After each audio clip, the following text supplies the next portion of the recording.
Assalamualaikum warahmatullahi wabarakatuh. Perkenalkan kami dari kelompok Big Data. Di sini kami akan mempresentasikan hasil laporan proyek UAS kami yang berjudul Prediksi Keuntungan Penjualan Game di Steam menggunakan metode Random Forest Classifier. Dan anggota kelompok kami yaitu yang pertama ada Dia Saputra, yang kedua ada Muhammad Faras Al-Akbar Amal, yang ketiga ada saya sendiri Muhammad Fadli Multi, yang keempat ada Naufal Zidan.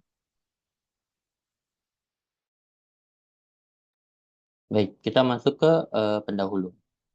Industri video game menjadi salah satu sektor pendukung ekonomi. Di tahun 2022, nilai pasar game global diperkirakan mencapai 217 miliar US dollar dengan proyeksi pertumbuhan yang terus berlanjut hingga mencapai 583 miliar US dollar. Skala ini tidak hanya mencerminkan basis konsumen yang masif, tetapi juga kompleksitas ekosistem yang melibatkan pengembang, penerbit, platform distribusi, hingga komunitas pemain yang aktif. Pasar video game ini menunjukkan pola yang cukup menarik. Game seperti Minecraft dan Grand Theft Auto 5 menunjukkan angka penjualan yang sangat tinggi. Game seperti ini menunjukkan adanya data game yang memiliki daya tarik pribadi. Akan tetapi popularitas game tidak hanya ditentukan oleh angka penjualan, tetapi juga kemampuan mereka untuk beradaptasi dengan platform baru. Meskipun demikian, tingginya potensi keuntungan di industri ini diimbangi dengan resiko kegagalan yang juga tinggi. Biaya produksi game untuk skala besar dapat mencapai ratusan juta dolar. Menjadikannya setiap proyek game ini sebagai pertaruhan besar bagi para penerbit dan pengembang. Berangkat dari permasalahan tersebut, penelitian ini bertujuan untuk menganalisis mendalam terhadap tren penjualan video game populer dengan memanfaatkan data penjualan video game dari berbagai negara.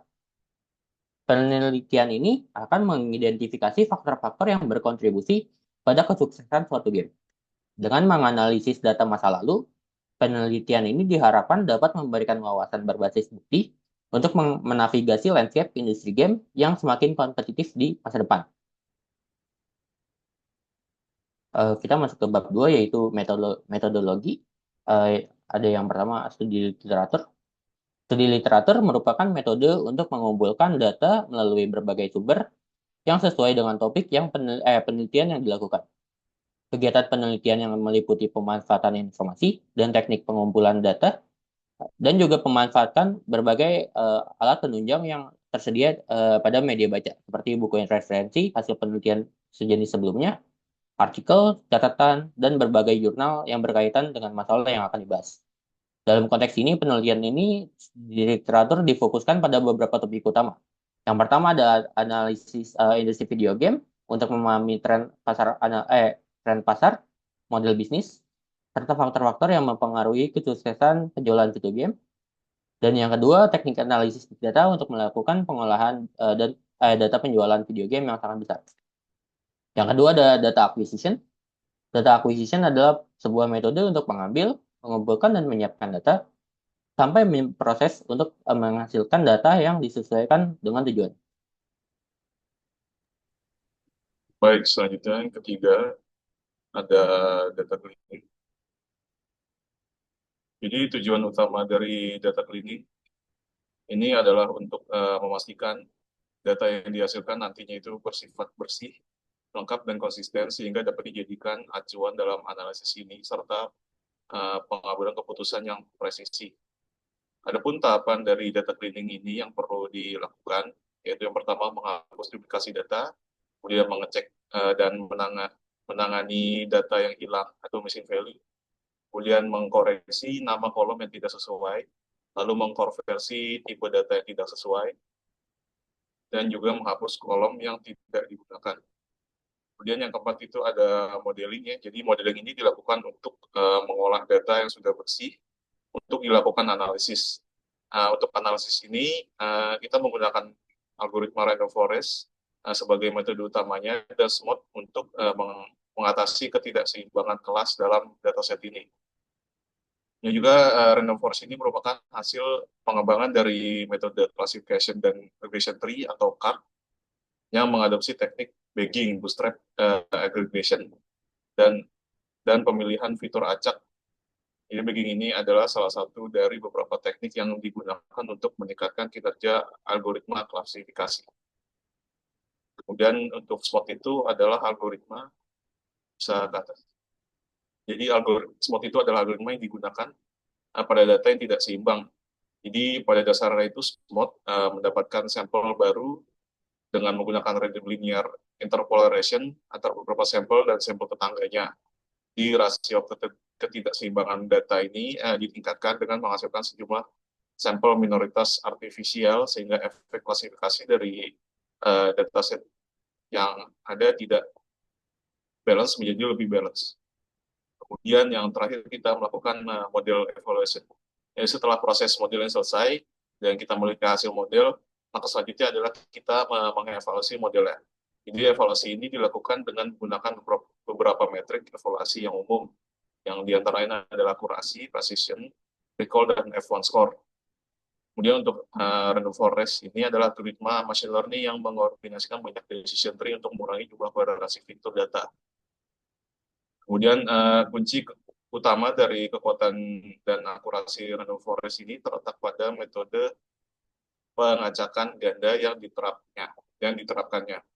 Jadi algoritma ini membuat setiap pohon keputusan dari sampel data yang dipilih secara acak dari dataset pelatihan asli atau bootstrapping. Kemudian pada setiap langkah pembentukan pohonnya hanya sebagai kecil fitur atau variabel yang dipilih secara acak untuk dipertimbangkan. Bisa ke bawah. Nah, jadi random forest ini relatif cepat untuk dilatih dan digunakan untuk prediksi. Hanya memerlukan sedikit parameter untuk penyesuaiannya dan dapat diimplementasikan secara paralel untuk mempercepat proses pada data besar. Jadi secara statistik ini dia menyediakan fitur bawaan yang valuable seperti pengukuran tingkat kepentingan variabel dan kemampuan untuk menangani data yang hilang tanpa memerlukan pengoperasian yang terlalu rumit. Jadi meskipun algoritma ini ada, performanya dapat ditingkatkan lebih lanjut melalui pemecahan data, terutama ketika berhadapan dengan data yang nilainya sangat besar atau mungkin banyak gangguan. Bisa di Kemudian algoritma smooth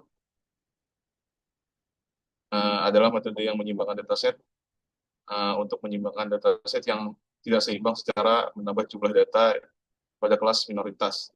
Jadi data baru ini dihasilkan melalui proses interpolasi seperti yang sudah saya bilang tadi. Kemudian prosedur teknis dari algoritma smooth ini bersifat iteratif untuk sintesis sampel kelas minoritas. Kemudian model yang digunakan dalam penelitian ini adalah random forest yang telah dilatih pada data yang sudah diseimbangkan menggunakan teknik smooth. Jadi pembagian data ini dilakukan dengan proporsi 80% data untuk data latih dan 20% data untuk data pengujian. Dan berikut ini adalah tabel evaluasinya. Dapat dilihat dari evaluasi di atas ini, dapat disimpulkan bahwa model random forest menunjukkan performa yang cukup baik dalam mengklasifikasikan data video game ini. Bisa dilanjutkan ke hasil dan pembahasan. Oke, mungkin akan dilanjutkan kepada hasil dan pembahasan. Jadi yang pertama ada dataset penelitian ini menggunakan dataset yang diunggah oleh Martin Bustos dengan judul Steam Game Dataset yang terdiri dari 111.000 data. Nah, data yang dirilis pada tahun 2000 sampai tahun 2025 dengan 39 atribut dan yang kita gunakan hanya 11 variabel yang ditestkan sebagai variabel dependen untuk melakukan prediksi. Lalu di sini ada contoh sampel datasetnya. Lalu kita akan masuk kepada tahap preprocessing. Nah, jadi tahap preprocessing ini bertujuan untuk membersihkan dan mempersiapkan data untuk melakukan permodelan. Ada dua cara. Yang pertama itu kita akan menghapus apakah ada duplikasi izin untuk pindah.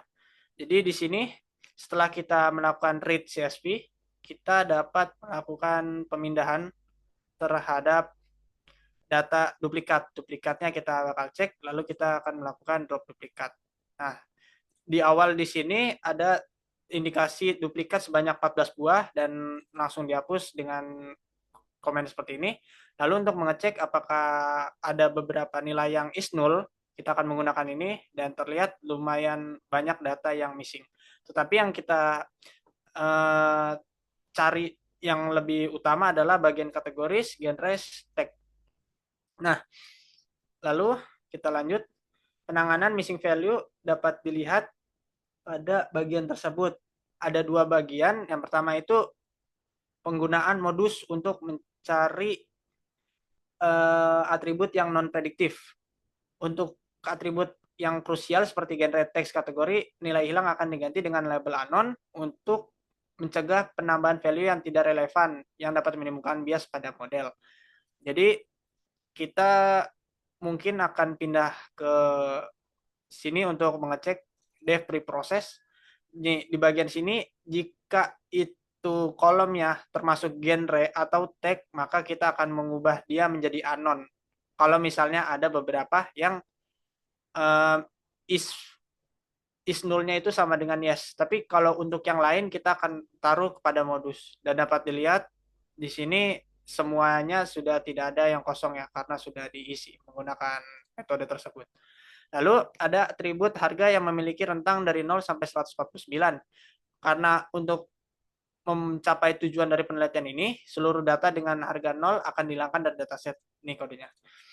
Lalu ada beberapa fitur yang ditambahkan. Yang pertama ada game age month approx untuk mengukur usia game. Lalu ada estimated owner mid untuk melihat nilai tengah dari estimasi jumlah pemilik game. Jika kita lihat di atas terdapat bagian untuk mengecek berdasarkan release date-nya, dan setelah dilakukan output dapat terlihat game age approximate-nya yang ini dari 2008 terdapat 200 bulan, 2017 92 bulan dan lain sebagainya. Lalu di sini untuk pembuatan estimated owner mid untuk mengecek, karena tadi datanya itu estimated owner 0 sampai 20.000, maka kita akan cari mid-nya dan akan kita bagi dua, itu owner mid. Lalu untuk game age approximate udah, kita bakal membuat untuk sukses label sekarang. Sukses label merupakan variabel target Y label yang dibentuk berdasarkan kriteria kuantitatif. Ada 4 bagian dalam kategori labelnya: sukses, cukup sukses, gagal, belum cukup waktu.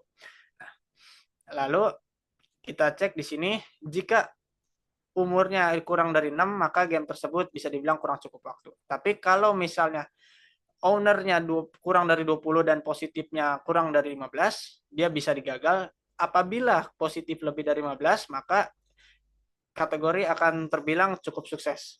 Kalau pembeliannya kurang dari 500.000 cukup sukses, kalau lebih dari itu berarti sangat sukses. Dan di sini dapat terlihat hasil dari sukses label, terdapat 50.000 data yang menunjukkan bahwa data atau game tersebut gagal, 30.000 cukup sukses, dan sangat sukses ada 1.400. Lalu setelah proses pelabelan dilakukan analisis distribusi. Hasilnya yang tadi saya sebutkan. Untuk mengatasi masalah ini, penelitian menerapkan teknik oversampling. Oversampling bekerja dengan cara menciptakan sampel sintetis baru dari kelas minoritas. Kode tersebut terdapat di bagian ini. Bagian ini. Jadi dengan menggunakan import EMBlearn oversampling imports mode, kita langsung menggunakan random state 42. Setelah di resample, bagian Y-nya yang tadi gagal, cukup sukses, sangat sukses akan rata menjadi 50.000. Lalu sebelum masuk tahap one hot encoding, dilakukan pemilahan atribut genre. Jadi genre positif, kategori positif, dan tag positif. Hal ini dapat dilihat pada kode tersebut. Dengan contoh kita ambil bahwa dari main text rata-rata review positif kita akan ambil dari 10 yang teratas. Kalau misalnya kita perbandingan terhadap positif nih, maka dapat terlihat ada 10 jenis. Yang pertama ada FPS dengan total positif 4.157.000 total positif, lalu ada action dan lain sebagainya. Dan hal ini berlaku juga kepada selain teks seperti genre dan juga kategoris. Nih, dapat terlihat di gambar sini. Ini totalnya. Jadi yang paling tinggi itu single kategori dan paling tinggi itu action. Selanjutnya akan dilakukan proses one hot encoding, pelepasan dari atribut yang ada seperti positif genre, positif kategori, positif tag, maka akan dipecah izin kita di sini pada bagian positif tag kita bakal buat berdasarkan dari main text yang udah ada tadi yang ada 10 ini, 10 headnya. Lalu kita bakal encode dengan menggunakan prefix text drop first. Jadi kalau kita lihat di sini terdapat ada tabel atribut baru yang berawal dari teks. Teksnya tadi yang paling depan kan action. Jadi text action kalau misalnya game tersebut memiliki genre action, maka text actionnya akan bernilai true. Kalau misalnya tidak ada, maka text actionnya akan bernilai false. Hal itu berlaku juga kepada kategori dan juga satu lagi. Lalu kita lanjut kepada tuning parameter. Model yang akan digunakan dalam random forest adalah sebagai berikut. Ini merupakan parameter yang digunakan. Nah, dari parameter yang digunakan adalah parameter yang paling optimal untuk menggunakan dataset ini.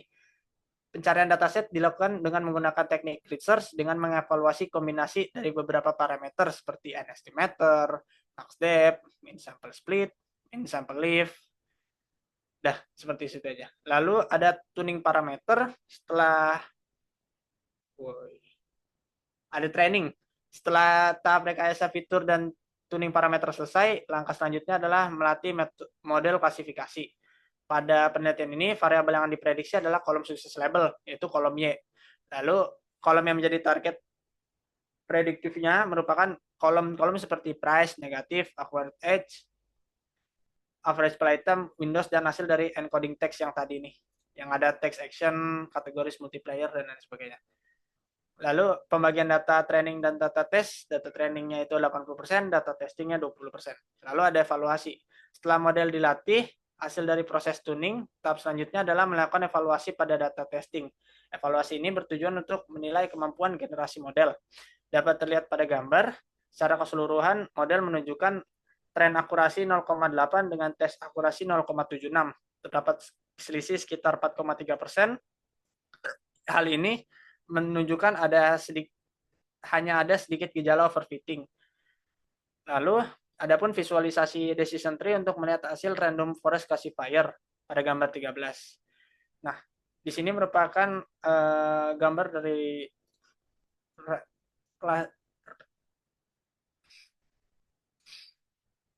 tree. Dapat terlihat di sini, ini paling atas ketika kita cek menggunakan kode ini, plot tree, estimator, fitur name X column, class name, model classes. Jadi di sini model akan melihat apabila negatif kurang dari 2300, maka model akan mengklasifikasikan belum cukup waktu. Tetapi kalau misalnya model negatifnya lebih dari 2300, tapi kurang dari 573, maka model akan membilang itu sangat sukses. Lalu mungkin contoh selanjutnya ada required edge apabila negatifnya itu kurang dari 200 dan gamenya itu belum cukup umur, maka game tersebut akan diklasifikasikan sebagai gagal. Di sini terdapat aturan klasifikasi gagal, negatif lebih dari 200 kurang game baru lahir, maka akan gagal.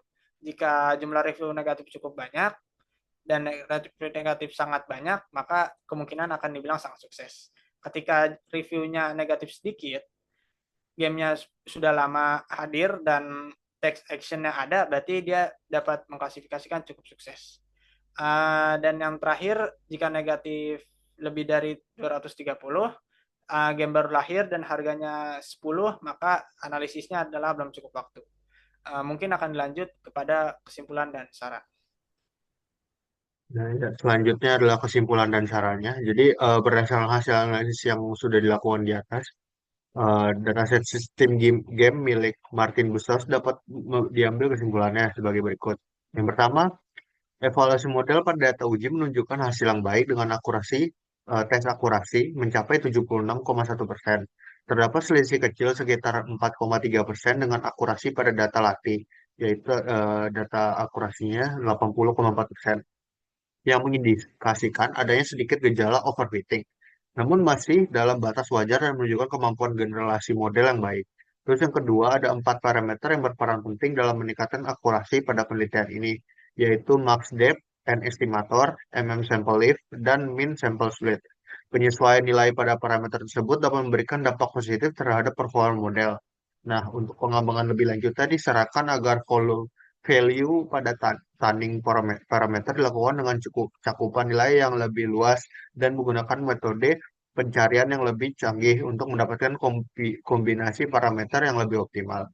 Selain itu, dapat dipertimbangkan untuk menambahkan aturan tambahan pada algoritma random forest, misalnya dengan memperhatikan ketidakseimbangan kelas, menggunakan strategi sampling hybrid 2 tahap, penggunaan fitur tambahan atau eksplorasi teknik para proses lanjutan juga dapat membantu meningkatkan performa model secara keseluruhan. Nah, sekian dari kelompok kami. Mohon maaf bila ada salah kata atau salah kata. Terima kasih.